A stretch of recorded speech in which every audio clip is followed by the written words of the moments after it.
খালিয়া নিকুঞ্জ জন রতিকে লিসে বই ইয়ায়া নিভের চোখ চিরবৃক্ষণীয়া নিকুঞ্জ জন রতিকে লিসে। আমি আবার চলেছি একটা ব্লগ নিয়ে, হরে কৃষ্ণা। এখন চলেছি পঞ্চম ব্লগ নিয়ে ভাগবতের। ভুল করে আগের ব্লগে বলে ফেলেছি পঞ্চম ব্লগ, কিন্তু সেটা ছিল না, এটাই। তো আজকে আমাদের গিরি গোবর্ধনের পরিক্রমা হবে, পুজো হবে, সেই জন্য আমরা প্রসাদ বানিয়েছি। আমাদের বানিয়েছিল বাসন্তী পোলাও, দুধ পোয়া আর বালুসা। তো আমি তো বানাইনি, আমার বোন বানিয়েছিল। আর সকালে আরতি দেখে আমি চলে গেছিলাম একটু ক্লাস থেকে এসে এরকম রেডি হয়ে চলে এসেছি।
অনেক তো নৃত্য করলাম, এখন এখানে দীপদান হবে, তাই আমরা প্রদীপগুলোকে ভালো করে সাজিয়ে নিচ্ছি।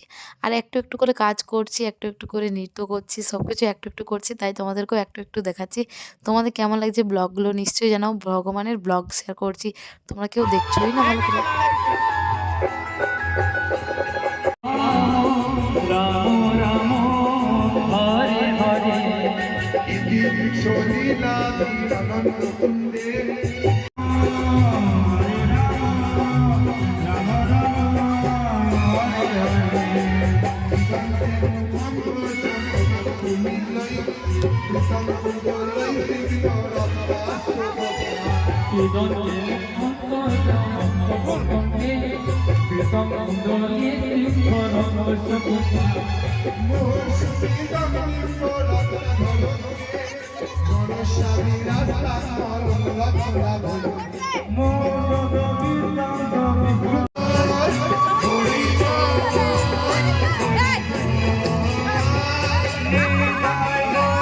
এখন আমাদের গিরি গোবর্ধনকে মাঝের মধ্যে নিয়ে চলে এসেছে। সবাই যা বাড়ি থেকে বানিয়ে এনেছে সব কিছু দিয়ে দিচ্ছে, কারণ এখন পরিক্রমা হবে, পুজো হবে। আমরা তো বৃন্দাবন গিয়েছি, কিন্তু গিরি গোবর্ধনের পরিক্রমা করা হয়নি। এই সুযোগে, মানে ভাগবতের সুযোগে আমাদের পরিক্রমা হয়ে যাবে। এবার বলি আমাদের বাড়ি থেকে কি বানানো হয়েছিল। ওই যে মাঝের মধ্যে একটা থালা দেখতে পাচ্ছ, একটা ডেরি মিল্ক দেওয়া আছে, তার মধ্যে বাসন্তী পোলাও, তারপর বালুসা, দুধ পুয়ো বানানো হয়েছিল। এইগুলোই, ব্যাস, আর কিছু না।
আজকের মতন এত দূরে। তোমাদের জানি না কেমন লাগলো ব্লগটা, বাট আমার কাছে খুবই স্পেশাল এই দিনগুলো ছিল আর সারা জীবন থেকেও যাবে। হরে কৃষ্ণা।